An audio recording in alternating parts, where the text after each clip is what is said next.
नमस्कार, capital TV का खास शो राहुल का अग्निपथ देख रहे हैं आप। मैं हूं आपके साथ पूजा। अभी कुछ दिन पहले राहुल गांधी पटना के दौरे पर थे, बिल्कुल फिट नजर आ रहे थे। पटना में आयोजित कई कार्यक्रम में राहुल गांधी ने भाग भी लिया था। लालू तेजस्वी से मुलाकात कर गप्पे भी लड़ाए थे। पर दिल्ली चुनाव को देखते हुए राहुल गांधी बीमार पड़ गए हैं। जी हां, अब पता नहीं ऐसी कौन सी बीमारी राहुल गांधी को चुनाव के ऐन वक्त में हो गई है कि वो चुनाव प्रचार से बिल्कुल गायब है। अभी तक राहुल गांधी ने सिर्फ एक ही रैली की है। राहुल गांधी 20 जनवरी को नई दिल्ली सीट पर कांग्रेस उम्मीदवार संदीप दीक्षित के पक्ष में पदयात्रा करने वाले थे, पर वहां नहीं पहुंचे।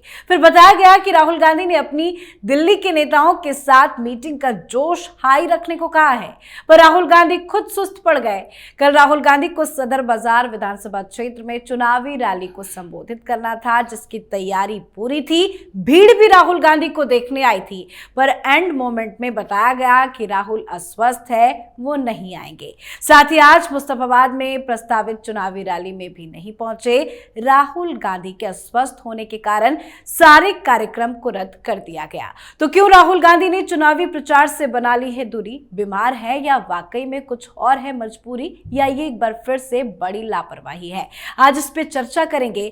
साथ ही आज सुभाष चंद्र बोस के जयंती के मौके पर राहुल गांधी ने सोशल मीडिया से किस तरह से राजनीति करने की कोशिश की है, वो ट्वीट भी आपको दिखाएंगे। और चर्चा के लिए मेरे साथ स्टूडियो में मौजूद हैं कैपिटल टीवी के एग्जीक्यूटिव एडिटर राजीव जी। सर, आपका बहुत बहुत स्वागत है। धन्यवाद। क्या वजह है सर, क्यों राहुल गांधी दिल्ली से दूरी बना रहे हैं? अब ये कांग्रेस वाले तो कह रहे हैं राहुल गांधी बीमार है, लेकिन किसी भी हॉस्पिटल से मेडिकल बुलेटिन नहीं आया कि राहुल गांधी को क्या क्या बीमारियां हो गई अचानक से। ये किसी भी हॉस्पिटल में एडमिट नहीं हुए। इनकी मां सोनिया गांधी का favourite hospital sir Gangaram hospital है, जहां पर कुछ भी बीमारी होती है तो वो एडमिट होती हैं। लेकिन राहुल गांधी किसी भी हॉस्पिटल में नहीं गए। देखने वाला डॉक्टर कौन है जो इतना अस्वस्थ हो गए कि बेड से उठ नहीं सकते, और कोई डॉक्टर गया इनके घर पर इलाज करने के लिए, उसने इसके बारे में नहीं बताया कि राहुल गांधी को ये बीमारी हो गई है, या अभी टाइफाइड है, मलेरिया है, डेंगू है, क्या है जिसके कारण वो बाहर नहीं निकल सकते। इसकी जानकारी तो कोई नहीं है। अगर राहुल गांधी वाकई बीमार हैं तो कुछ तो ट्रीटमेंट हो रहा होगा, या अगर शारीरिक नहीं मानसिक बीमारी है तो वो अलग बात है कि मानसिक रूप से बीमार हो गए, फ्रस्ट्रेट हो गए, परेशान हो गए, वो एकांत में रहना चाहते हैं और कमरे में बंद होकर वो मनन चिंतन कर रहे हैं कि आगे दिल्ली विधानसभा में हमारी स्ट्रेटजी क्या होनी चाहिए। जी। ये अलग अलग कारण हैं, लेकिन सबसे बड़ी बात तो ये है राहुल गांधी और बीमार, ये तो इसी तरह का कंट्राडिक्शन है जैसे कि पहले से बताया जा रहा है कि हाँ भाई, हम हवा पानी पर रहने वाले संत हैं, और अचानक से पता चलता है कि हवा पानी पर रहने वाले संत जब कुटिया में जाते हैं तो रात के समय इतना खाना खा लेते हैं, दिन भर उनकी जरूरत ही नहीं पड़ती है।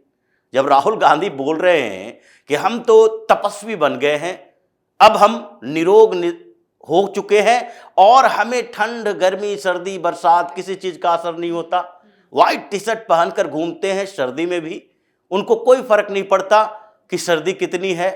लेकिन इस बीच अचानक से उनके शरीर में कौन सा ऐसा दोष आ गया कि उनकी सारी इम्यूनिटी सिस्टम हिल गई। अगर ये बीमारी की बात कर रहे हैं कांग्रेस वाले, तो उनके अंदर भी ये लगता होगा कि ये बहाना राहुल गांधी की तरफ से बनाया जा रहा है, क्योंकि उनकी मजबूरी है, वो बोलेंगे ही। जैसे आम आदमी पार्टी वाले लोगों की मजबूरी है कि वो कट्टर ईमानदार कहेगा अरविंद केजरीवाल को, चाहे उसके अंदर जो भी चल रहा हो वो खुद जानता हो कि नहीं अरविंद केजरीवाल अब ईमानदार नहीं है। चाहे कितनी भी कैसी भी स्थितियों में वो टीवी डिबेट में बोल दे, सबके सामने बोल दे कि नहीं, ये शीश महल में अरविंद केजरीवाल ने कुछ विशेष व्यवस्था नहीं की थी, वो तो वही डायलॉग बोलेगा कि नहीं, उनके घर में जो उनके माता पिता रहते थे उनका छत टूट रहा था तो उसकी रिपेयरिंग के लिए 9 लाख का पर्दा मंगवाए थे, छत की रिपेयरिंग करवाए थे। ये जिस तरीके से मजबूर है, लाचार है अपने नेता के लिए, तो वो कुछ भी बोलने के लिए स्वतंत्र है, कुछ बोलते हैं। लेकिन अंदर से दिल्ली के अंदर क्या चल रहा है? अंदर खाने में तो दिल्ली के नेता राहुल गांधी को गालियां दे रहे हैं कि देखो ये बीच मझधार में छोड़कर चला गया डुबाने के लिए, क्योंकि राहुल गांधी के अंदर एक बड़ा कंफ्यूजन है। वो कभी कभी जागते हैं और सोचने लगते हैं कांग्रेस को जिताना है। जी जी। और कांग्रेस को जिताने की जब बात आती है तो वो हर जगह चुनाव प्रचार में एक मजबूती दिखाने की कोशिश करते हैं, सामने वाला कोई भी हो। मतलब सामने अगर भारतीय जनता पार्टी चुनौती दे रही है तो उससे लड़ेंगे, सामने अगर आम आदमी पार्टी हो, राजद हो या फिर कोई क्षेत्रीय पार्टियां हो, वो लड़ेंगे उससे। लेकिन अगले ही पल इनका कंफ्यूजन दूसरे तरह का हो जाता है कि नहीं नहीं, कांग्रेस को जिताना नहीं है, मोदी को हराना है। अब ये दोनों में बड़ा अंतर है। जब ये मोदी को हराने की बात सोचने लगते हैं तो इनको लगता है कि मोदी को कौन हरा सकता है, कांग्रेस हरा सकती है, तो फिर वहां कांग्रेस के लिए प्रचार करो, मजबूत करो। अगर कोई दूसरी क्षेत्रीय पार्टियां हरा सकती है तो मोदी के सामने उसी क्षेत्रीय पार्टियों को प्रमोट करो, अपनी स्थिति पर चर्चा मत करो। दिल्ली में यही हुआ है। दिल्ली में इन लोगों ने सोच लिया 2013 के बाद कांग्रेस का कुछ नहीं हो सकता, तो मोदी को कौन हराएंगे, केजरीवाल। बिहार में सोच लेंगे मोदी को कौन हराएंगे, राजद, लालू प्रसाद यादव की पार्टी। यूपी में सोच लेंगे कौन हराएंगे, तो अखिलेश यादव। तो हर राज्य में ये ऐसे ही सरेंडर करते जाए, इनकी मजबूरी अब बन गई है। आपके दिमाग में क्लैरिटी होनी चाहिए कि कांग्रेस के लिए हम काम कर रहे हैं, कांग्रेस के नेता हैं, और जो कांग्रेस का नेता है, कांग्रेस जिस राज्य में चुनाव लड़ रही है वहां जो हमारी सहयोगी पार्टी है, हम उसके लिए भी प्रचार करेंगे, हम उसके लिए भी पूरी ताकत झोंक देंगे। लेकिन जहां अपोजिशन में है कोई पार्टी जो कभी सहयोगी भी रही है, तो हम उसके खिलाफ प्रचार करेंगे। क्या नीतीश कुमार जब भारतीय जनता पार्टी से अलग हो गए तो भारतीय जनता पार्टी के जितने शीर्ष नेतृत्व थे, बिहार चुनाव में प्रचार करने जाते थे तो नीतीश के खिलाफ कुछ नहीं बोलते थे, नीतीश के खिलाफ भी बोलते थे। और नीतीश को कई ऐसी उपाधियां भारतीय जनता पार्टी की तरफ से मिली। क्यों? क्योंकि उनका मकसद है भारतीय जनता पार्टी को जीत दिलाना।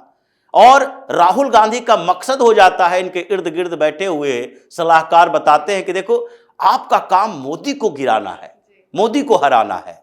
और मोदी को हराने के लिए अगर कांग्रेस खत्म भी हो जाए कोई बात नहीं, अलग अलग राज्यों में क्षेत्रीय पार्टियां उभरेगी, भारतीय जनता पार्टी को डाउन करना है। अब ये कंफ्यूजन में राहुल गांधी ये बयानबाजी कर रहे हैं, बहाना बना रहे हैं कि नहीं, तबीयत खराब हो गई है। अगर तबीयत खराब हो गई है फिर भी आप कम से कम दिल्ली से ही दिल्ली में 10-20 किलोमीटर दूर आकर स्टेज पर बैठ जाते, खड़े हो जाते। स्टेज पर बैठने की स्थिति में तो होंगे, आप लोगों को बताते देखो मेरी तबीयत खराब है इसलिए हम ज्यादा बोल नहीं सकते हैं, 2-4 लाइन बोल देते।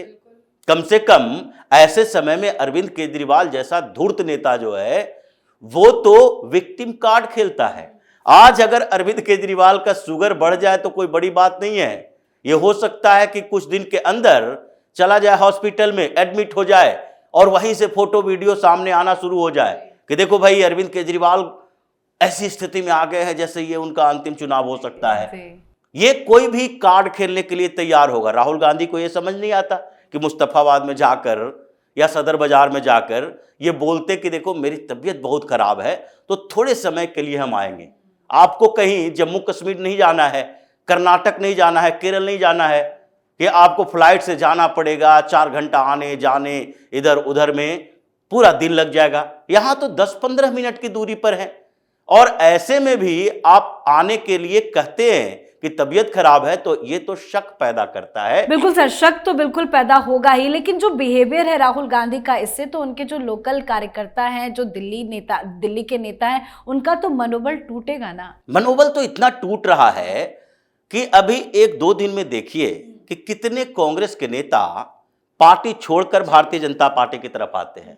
उन लोगों को लगता है जब मेरा राजनीतिक भविष्य यहां नहीं है तो फिर हम इस पार्टी के साथ क्यों रहे, या तो आम आदमी पार्टी में चले जाएं या कांग्रेस में भारतीय जनता पार्टी में चले जाएं।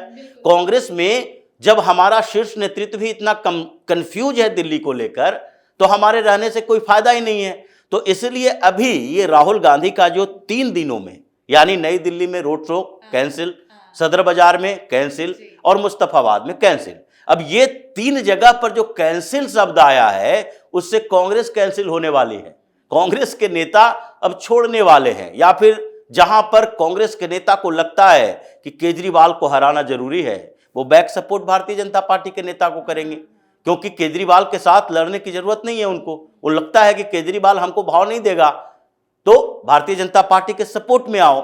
जो स्थिति राहुल गांधी ने पैदा की है, कांग्रेस दिल्ली के अंदर खत्म होने के कगार पर पहुंच और आगे भी ना जाने कब तक रैलियां कैंसिल पे कैंसिल होगी, कब राहुल गांधी आएंगे ना। और ये सबसे बड़ी बात तो ये भी है कि ये बीमारी का बहाना है और बीमारी की बात कर रहे हैं, कैंसिल कर रहे हैं रैली, सामने आ नहीं रहे हैं। और फिर वही पुरानी बातें, यानी कि सोशल मीडिया पोस्ट, और उसमें सोशल मीडिया पर ये बिहार के बीपीएससी के छात्रों के साथ बातचीत, दूसरी बातचीत, ऐसे वीडियो भी सामने आ रहे हैं इस समय में। मतलब ये जब जब गायब होते हैं तब तब यही तरीका अपनाया जाता है। अब ये पहले ही 10-12 दिन के बाद आए हैं, उसके बाद अचानक से हो सकता है गायब हो गए। कहां गायब हो गए, कौन सी इमरजेंसी मीटिंग हो गई, हो सकता है ये ट्रंप के शपथ लेते ही इनके गैंग के लोगों ने कहा होगा 1-2 दिन के लिए आ जाओ, नहीं तो फिर हमारा पूरा का पूरा सिस्टम कोलैप्स कर देगा, तो इसलिए इमरजेंसी मीटिंग बुलाई गई हो। ये सारे के सारे एंटी इंडिया, एंटी अमेरिका काम करने वाले लोग इकट्ठा हो रहे हैं ट्रंप के एक्शन दर एक्शन के बाद। तो ये संभावना अलग अलग तरीके की है कि राहुल गांधी दिल्ली में है, हिंदुस्तान में है या नहीं, ये भी पता नहीं है 3-4 दिनों से। तो शक तो बहुत सारे पैदा हो रहे हैं। इसलिए अब धीरे धीरे कांग्रेस के तरफ से ही कई ऐसे खुलासे होंगे कि राहुल गांधी चुनाव प्रचार करने के लायक नहीं लेकिन रहेगा। सोशल मीडिया पर अपनी प्रेजेंस दिखा रहे हैं, ताजा ट्वीट अपने दर्शकों को दिखाते हैं। तो आज देश भर में नेताजी सुभाष चंद्र बोस की 128वीं जयंती मनाई जा रही है। पीएम मोदी ने पराक्रम दिवस पर आयोजित कार्यक्रम को संबोधित भी किया। तो राहुल गांधी ने एक ट्वीट किया जिसमें उन्होंने लिखा, महान क्रांतिकारी आजाद हिंद फौज के संस्थापक नेताजी सुभाष चंद्र बोस जी की जयंती पर उन्हें भावपूर्ण श्रद्धांजलि। नेताजी का नेतृत्व, साहस, सामाजिक न्याय के लिए उनका संघर्ष, सहिष्णुता और समावेशिता के प्रति उनका योगदान आज भी हर भारतीय को प्रेरित करता है। भारत माता के अमर सपूत को मेरा सादर नमन, जय हिंद। आज उनको याद कर रहे हैं, श्रद्धांजलि दे रहे हैं। क्या राजनीति कर रहे हैं राहुल गांधी? देखिए, राजनीति तो हर चीजों में होती है और ये श्रद्धांजलि देना भी चाहिए, लेकिन श्रद्धांजलि में कंट्रोवर्सी किस बात की है? इसमें इस पोस्ट के साथ उन्होंने एक फोटो शेयर किया सुभाष चंद्र बोस का, और उसमें मृत्यु की तिथि 18 अगस्त 1945 लिखा। विवाद इस पर हो रहा है, पूरे पश्चिम बंगाल में विवाद इस पर हो रहा है। जो सुभाष चंद्र बोस को चाहने वाले हैं, जो राष्ट्रभक्त लोग हैं, इस पर कांग्रेस के इस नेता यानी राहुल गांधी की आलोचना कर रहे हैं कि आपको कैसे पता चल गया 18 अगस्त 1945 में उनकी मृत्यु हुई थी, जबकि उनकी डेथ एक तरह से मिस्टीरियस डेथ माना जाता है, जिस पर 1-2 नहीं कई कमेटियां बन चुकी है। जब उनकी मौत की खबर मिली थी उसी समय लॉर्ड माउंटबेटन ने भी एक कमेटी बनाई थी, क्योंकि इन लोगों को लग रहा था अगर सुभाष चंद्र बोस बच गए तो क्या करना पड़ेगा, उनको वार क्रिमिनल घोषित करता, क्योंकि वो लड़ किसके तरफ से रहे थे, भारत को आजाद कराने के लिए उन्होंने जर्मनी जापान का सहयोग लिया, और उन लोगों को तो ये वार क्रिमिनल मान रहा था अमेरिका, ब्रिटेन उस समय, और इन लोगों का ग्रुप उसके लिए दुश्मन था। और सुभाष चंद्र बोस पर वार क्रिमिनल की तरह आरोप लगाकर उन पर केस मुकदमा चलाया जाता, जेल हो जाती। अब इस बात को लेकर माउंटबेटन, ब्रिटेन सरकार, अमेरिका सरकार सारे के सारे एक्टिव थे, इसलिए उस समय भी फिजी कमेटी बनाई गई थी और फिर उसकी रिपोर्ट भी पेश की गई। इन लोगों ने अपने अपने तरीके से रिपोर्ट दी। शहनवाज आयोग कमीशन भी बनाया गया, खोसला कमीशन भी बनाया गया, सबसे लास्ट में ये जो कमीशन बनाया गया था मुखर्जी आयोग, मुखर्जी आयोग 1999 में बनाया गया, और वो भी सुप्रीम कोर्ट के आदेश पर। अगर ये सत्य होता कि 18 अगस्त 1945 को नेताजी की मौत हो चुकी थी, तो उसके बाद सुप्रीम कोर्ट को क्या जरूरत पड़ी थी? ये मुकदमा सुप्रीम कोर्ट में चल रहा था, चैलेंज हुआ था कि ये छिपाया जा रहा है तथ्य को, इतिहास को तोड़ मरोड़ कर पेश कांग्रेसी करते रहे हैं। तो इसलिए सुप्रीम कोर्ट ने आदेश दिया, नहीं एक और कमेटी बनना चाहिए, और फिर एक कमीशन बनाया गया। मनोज कुमार मुखर्जी जो कि सुप्रीम कोर्ट के रिटायर्ड जज थे, और मुखर्जी कमीशन ने लंबे समय तक इस पर स्टडी की। 2005 में रिपोर्ट पेश की गई, 2006 में पार्लियामेंट में इसे पेश किया गया, और सरकार उस समय किसकी? ये सरकार यही यूपीए की थी। इन लोगों ने पूरे तरीके से उस रिपोर्ट को रिजेक्ट कर दिया, पार्लियामेंट के अंदर भी रिजेक्ट कर दिया। मुखर्जी आयोग कई सवाल खड़ा कर रही थी कि नहीं, ये मौत की बात जो की गई है इसमें कई कन्फ्यूजन हैं। कई लोगों से हमने बातचीत की, उनके टेक्स्ट मैसेज, रेडियो प्रसारण तक ऐसा बता रहा है कि हो सकता है 1945 के बाद भी नेताजी जिंदा थे, लेकिन कब मौत हुई है इसमें और इन्वेस्टिगेशन की जरूरत है। मतलब अभी भी कन्फ्यूजन है। तो आप उसके हिसाब से उस तिथि को क्यों रखते हो जो कि पूरे इतिहास में, यानी कि यूरोप अमेरिका या ब्रिटेन अमेरिका इसकी कॉन्स्पिरेसी का एक हिस्सा रहा और इन लोगों ने तय करके रखा। और उसमें जवाहरलाल नेहरू की भूमिका भी मानी जाती है, क्योंकि उनसे नेताजी सुभाष चंद्र बोस के बहुत अच्छे संबंध नहीं थे, बीच में संबंध अच्छे रहे थे। यही नेताजी सुभाष चंद्र बोस थे जिनको कांग्रेस का अध्यक्ष बनाया गया। तो ये गांधी और नेहरू दोनों ने मिलजुल कर ऐसी परिस्थितियां पैदा कर दी कि उन्हें तुरंत इस्तीफा देना पड़ा। तो ऐसे जननायक को आप इग्नोर कर रहे हो, किस आधार पर? इस आधार पर कि हम अपने कुकर्मों को छिपा सके। हम ये मान कर बैठे हैं कि उनकी मौत उसी समय हुई थी, इसलिए कंट्रोवर्सी चल रही है।